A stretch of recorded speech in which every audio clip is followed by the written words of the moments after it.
Episódio de número 500. Já vou começar agradecendo a audiência de todo mundo que está aqui com a gente toda terça e quinta, batendo seu ponto para ouvir esse podcast. Muito obrigada. É uma alegria. Se não fossem vocês, a gente não estava aqui.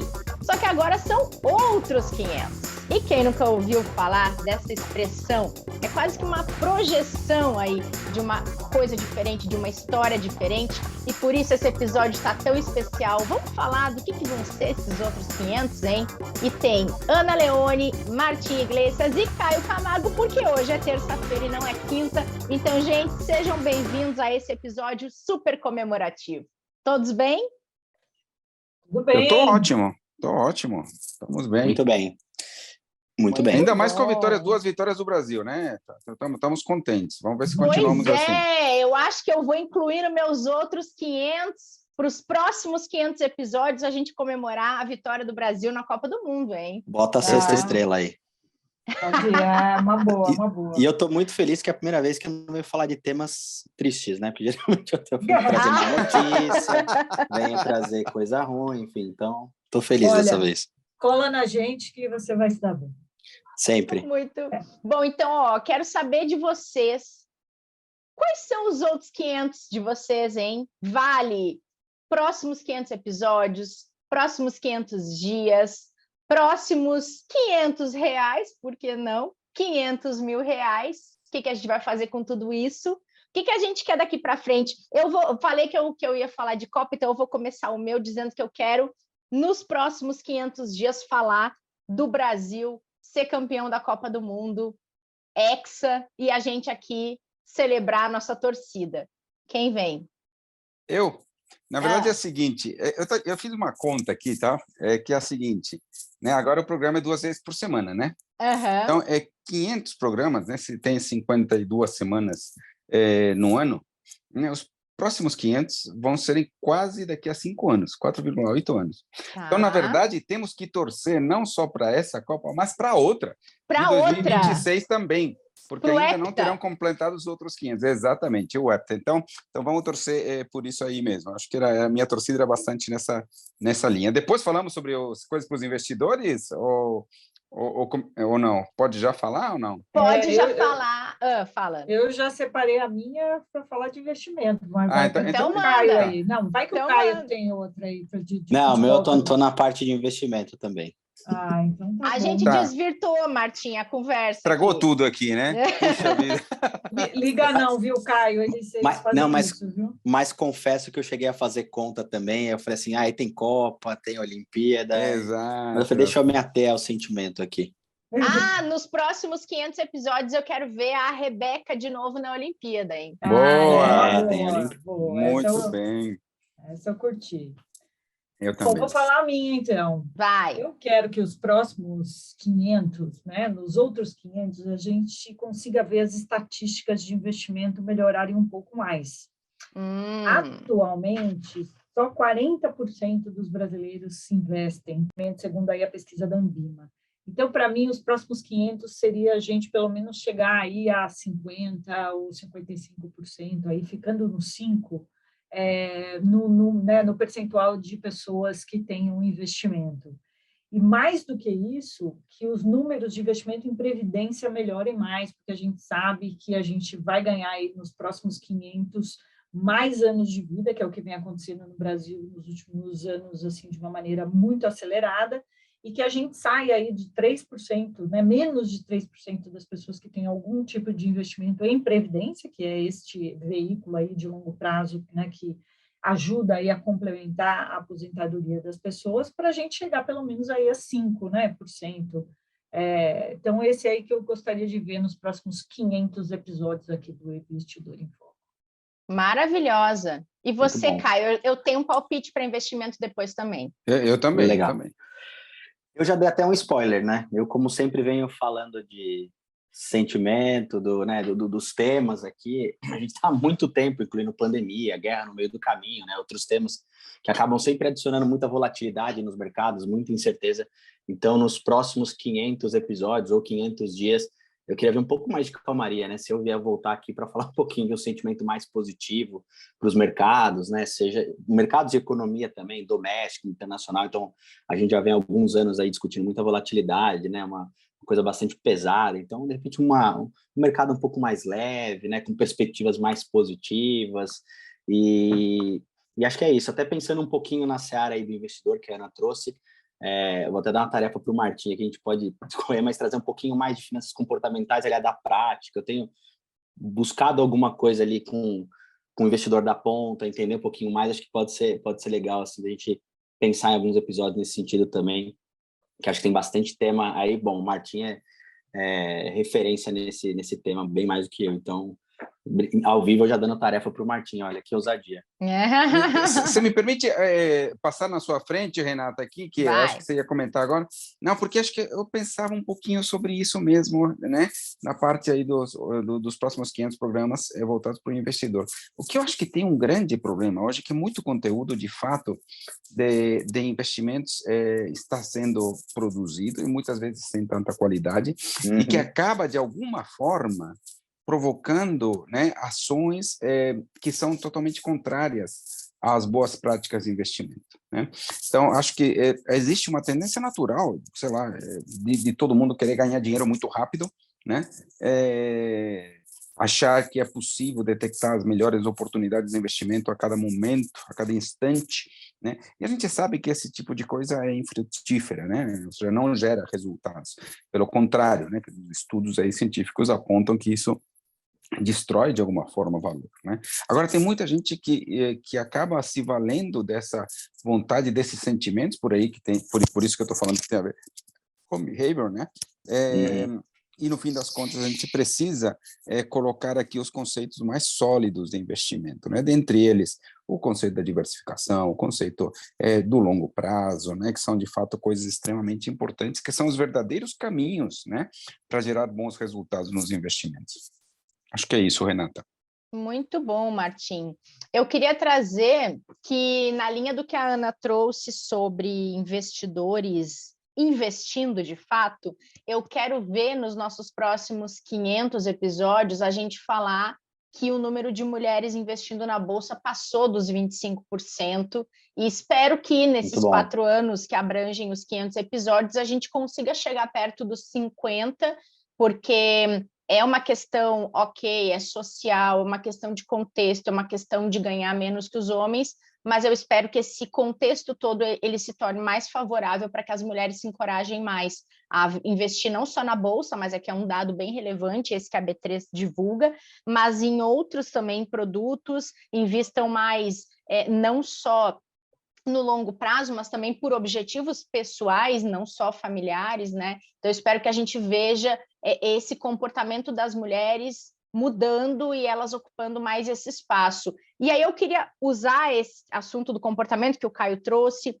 que o Martim reforçou também, para a gente falar um pouquinho de que mudanças a gente espera ver no comportamento dos investidores. Porque quando eu digo que eu gostaria de ver as mulheres ocupando um percentual maior no bolão de investidores da Bolsa. A Ana disse que gostaria de ver o número de investidores brasileiros crescer. A gente está falando também de mudança de comportamento, porque senão isso também não vai acontecer, né? O que vocês destacariam que é importante mudar no comportamento dos investidores para que a gente consiga ver esses números crescerem?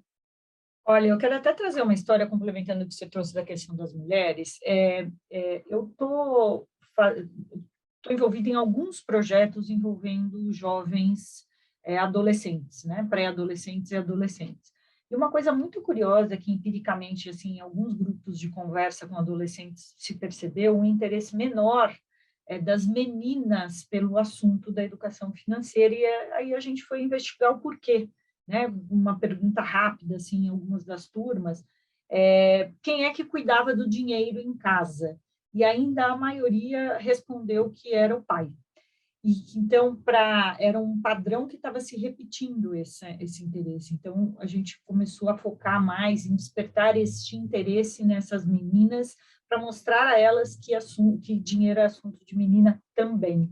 e que acredito que isso vai refletir no longo prazo, então é muito importante. Acho que é um recado até para todo mundo que trabalha com adolescentes, da gente também tentar lá na origem, a gente, sabe, dar uma desviadinha na rota, como se a gente tivesse aí naquele filme De Volta para o Futuro, fosse lá no passado, desse uma desviada de rota, para que no futuro a gente conseguisse ver um comportamento diferente. E, na minha opinião, respondendo objetivamente a sua pergunta, eu acho que o comportamento que eu gostaria de ver aí nos próximos anos é, de fato, um hábito de poupança mais estabelecido nas pessoas. A gente sabe que um hábito ele demora para ser criado, então, um hábito de poupar, né? O interesse das pessoas pela pauta é natural, tem muita gente procurando, a gente sabe que vem aumentando cada vez mais o interesse das pessoas pelo assunto de finanças, mas que falta ainda mudança de atitude, né? A gente sair desse estado contemplativo e passar a fazer alguma coisa pela nossa vida financeira. E aí a gente está falando que as coisas mais bem-sucedidas nessa área,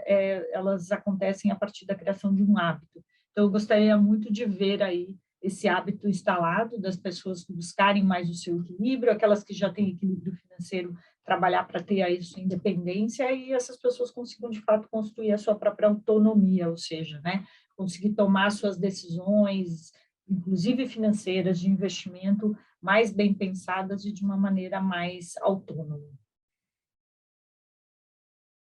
Muito legal. Posso falar? Claro. Não, legal. Então, eu tenho 3 coisas. Bom, primeiro que acho que o que a Ana falou, de fato, é a base para tudo, né? Ou seja, a pessoa conseguir se organizar, conseguir investir, né? É a base, né? Esse é o alimento, essa aí é a massa do bolo, né? É o bolo em si, o restante acho que só tem sentido se a pessoa estiver guardando e acumulando recursos, né? Senão, os conselhos que eu vou dar aqui, de fato, não fazem tanto sentido se não tivesse sido feita a etapa de ter equilíbrio financeiro e ter as reservas, né? Mas acho que eu tenho três coisas importantes, né? Acho que são só 3 conselhos. O primeiro, para o investidor, pensar em horizontes longos, eu já citei isso, né? Cuidado com a miopia, né? De tentar olhar, né? Mesmo para quem investe no longo prazo, às vezes olhar os resultados no curtíssimo prazo é algo complicado, isso gera ansiedade, muitas vezes o investidor ou entra no mercado de forma precipitada, ou às vezes sai no momento errado, né? Então, primeiro, eu gostaria que o investidor tivesse um horizonte de longo prazo. A segunda questão eu gostaria que o investidor, de alguma forma, não tomasse como base principal para suas decisões as rentabilidades passadas. Eu acho que isso é muito comum, né? Isso também tem a ver, no meu entender, algo com processamento cerebral, com alguma heurística, né? Dizem que quando a gente tem vem para a gente uma pergunta extremamente difícil de ser respondida, com a resposta complicada, a nossa mente dá um jeito de substituir essa pergunta por uma parecida que a resposta é fácil, né? É uma heurística isso, né? Então, quando o investidor pensa, puxa vida, a pergunta relevante, quanto vai render a minha aplicação daqui para o futuro? Essa é uma pergunta muito mais difícil, né? E ele substitui, né? Quase que automática e involuntariamente por quanto rendeu, né? E aí, de fato, muitos investidores se baseiam na rentabilidade passada para tomar decisões sobre o futuro, sendo que tem algumas forças que são contrárias a essa, né? Questões como reversão à média e tudo mais. Então, o segundo ponto é esse, né? Substituir aí a decisão de rentabilidade passada, né? Ou seja, o uso da rentabilidade passada como principal critério de decisão por alguma coisa sobre rentabilidades futuras. O terceiro, não podia ser diferente, porque até o pessoal sempre fala que sempre dou um jeito de falar de diversificação, mas é o caso, né? Então, eu gostaria que os investidores passassem a diversificar um pouco mais as suas carteiras e deixar de pensar que tem que concentrar num único ativo, né? Acho que a diversificação, a gente fala muito aqui, né? Traz eficiência, traz equilíbrio de risco, ela traz uma forma inteligente de assumir os riscos. Então, no meu entender, são esses 3 grandes conselhos que eu acho que se forem absorvidos pelos investidores, as coisas melhoram muito, né? Então, o longo prazo, evitar a rentabilidade passada e pensar sempre em diversificação. São os meus conselhos, Renata. Perfeito. Caio, falta você. O que você acha que é importante mudar no comportamento ou na atitude dos investidores, como a Ana trouxe, para que nesses próximos 500 episódios a gente fale de evolução? Eu vou juntar os dois, porque assim, uma coisa que eu já venho percebendo dos antigos 500 e que devem passar para os outros 500 também, que é uma tendência, né? que eu percebo o investidor cada vez mais incomodado, né? Assim, com a situação, com a falta, às vezes, de entendimento, não só por conta de volatilidade, acho que a volatilidade ajuda um pouco, porque, né, se ele se sente incomodado com o retorno que está acontecendo, com a carteira, que às vezes não está tão bem alocada, com o preço do produto que ele tem, isso gera o quê? Conhecimento, e aí vai para a atitude, né? Eu percebo que o investidor está cada vez mais incomodado com essa situação, né? E aí não é do cenário somente, mas de tudo que tem em investimentos, e ele vai fazer o quê? Ele vai buscar mais conhecimento. Então, eu acho que para os outros 500 que eu quero ver é justamente essa busca cada vez mais por conhecimento, né? Se informar mais e melhor, né? Quando eu digo conhecimento, não só saber mais, entender mais, mas também melhor, né? Porque hoje a gente está numa época de, né, fontes duvidosas, então o investidor tem buscado exatamente se alimentar de fontes mais interessantes, né? A gente, como o próprio Martin falou, tem muita gente, principalmente na área comportamental, em outras também, falando coisas que não são tão proveitosas e até indicando o investidor para um lugar que talvez não seja o melhor, né? Eu vi muitas pessoas estudando finanças e questionando cada vez melhor. Então, eu acho que essa é a mudança que eu gostaria de ver, que eu tenho observado já, e que espero que se intensifique daqui para frente. Então, principalmente a busca pelo conhecimento, o estudo, porque se você, na minha cabeça, se você faz o negócio, não digo sozinho, mas se você entende um pouco mais, fica até mais difícil de você ser passado para trás por uma outra pessoa. Então, é essa atitude e a mudança que eu estou observando e gostaria de continuar vendo daqui para frente.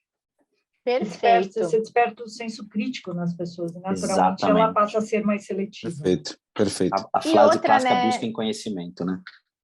E outra, né, gente, como é que as pessoas vão conseguir compreender, até se um pouco do que todos vocês trouxeram, até se aquilo que está sendo sugerido para elas é de fato bom para elas, se elas não sabem do que está sendo falado, né?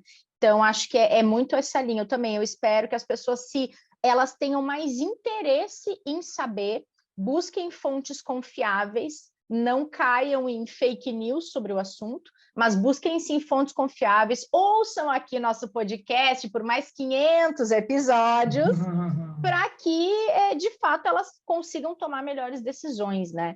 Acho que esse é um caminho bem importante, sim.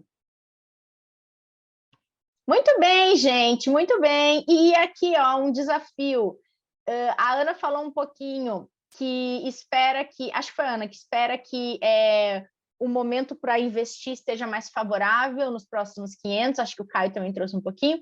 Eu queria também saber o que vocês esperam, quais são os próximos 500 na economia para a expectativa de vocês. Eu espero que a gente consiga chegar no equilíbrio inflacionário / taxa Selic e consiga aí trazer mais desenvolvimento. Esse é o meu palpite aí, e o de vocês?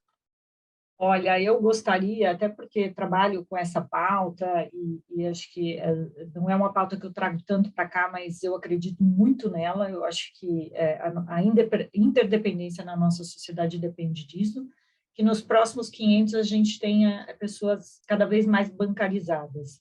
Isso ajuda, é um processo de inclusão importante, é um processo de cidadania, de alguma forma, em que as pessoas conseguem se inserir na economia de uma maneira mais formal, mais possível, e a tecnologia ela vem favorecendo cada vez mais. Então, eu acho que para os próximos 500, a tecnologia tem que andar a nosso favor para ajudar as pessoas cada vez mais a entrarem no mercado da formalidade, e a bancarização é um desses caminhos. Ótimo. E vocês, meninos? Eu queria só dar uma ótica um pouquinho diferente ao que você falou do desenvolvimento, que acho que é fundamental, e dentro desse desenvolvimento, que acho que uma das consequências do desenvolvimento, mas é um número que a gente torce muito, que é a questão do desemprego, né? Uma queda mais consistente e uma redução ainda mais importante. Eu tenho certeza que quando você falou do desenvolvimento, isso estava implícito aí, né? Mas eu acho que vale pontuar. Exatamente. Perfeito. Eu fiz questão de colocá-lo aí. Perfeito, Martim. É isso. E o Caio, quer dar o seu palpite? Bastante nessa linha, né? O equilíbrio entre tudo, né? Acho que chegar numa taxa interessante, básica, né? Que seja menos contracionista, uma inflação mais controlada. E aí vai muito do que eu falei acho que na primeira pergunta, né?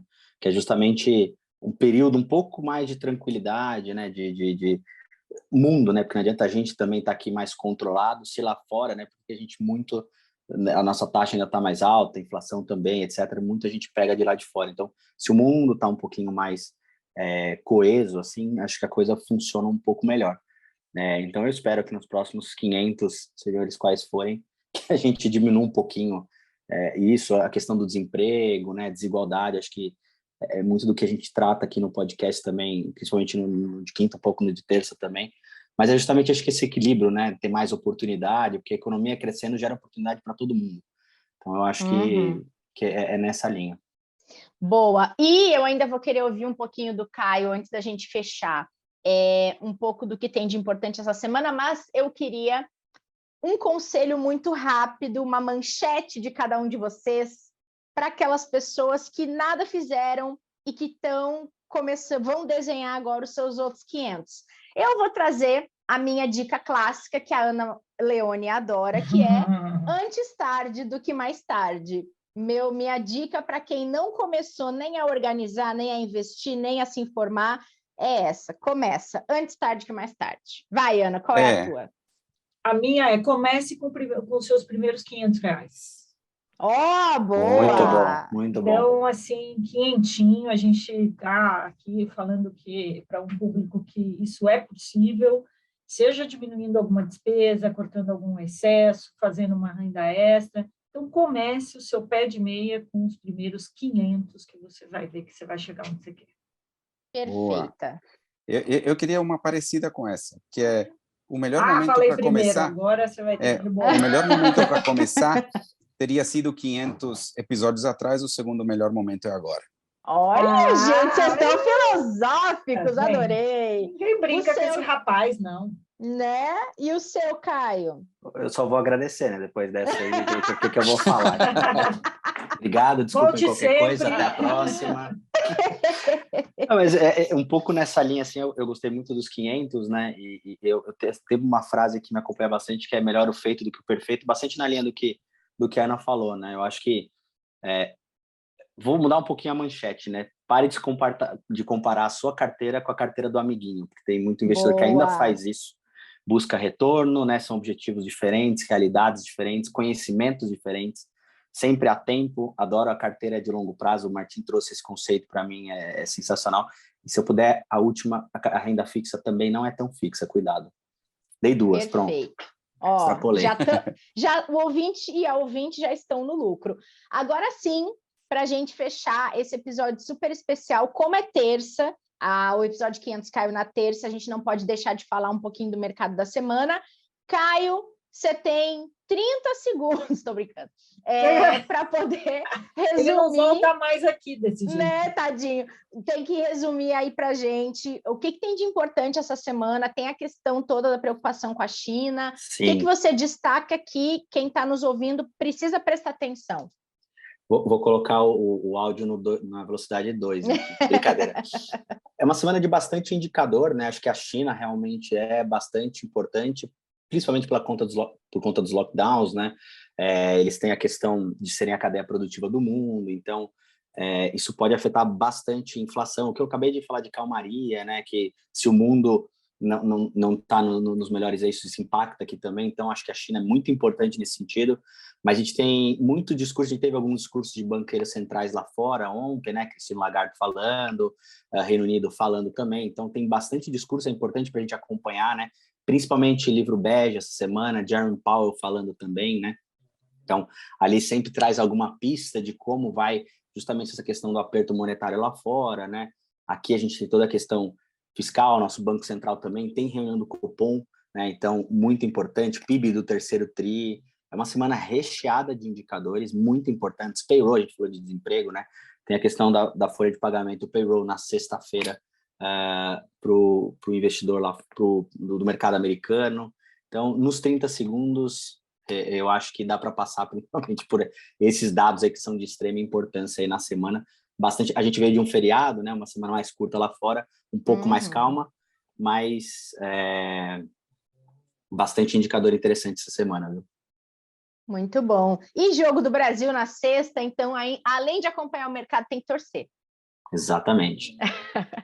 Muito bom, Sem gente. Dúvidas. Hã? Sem dúvidas. Sexta-feira. Indo para mais uma vitória. Indo, se Deus quiser. Estamos aqui, chuleando.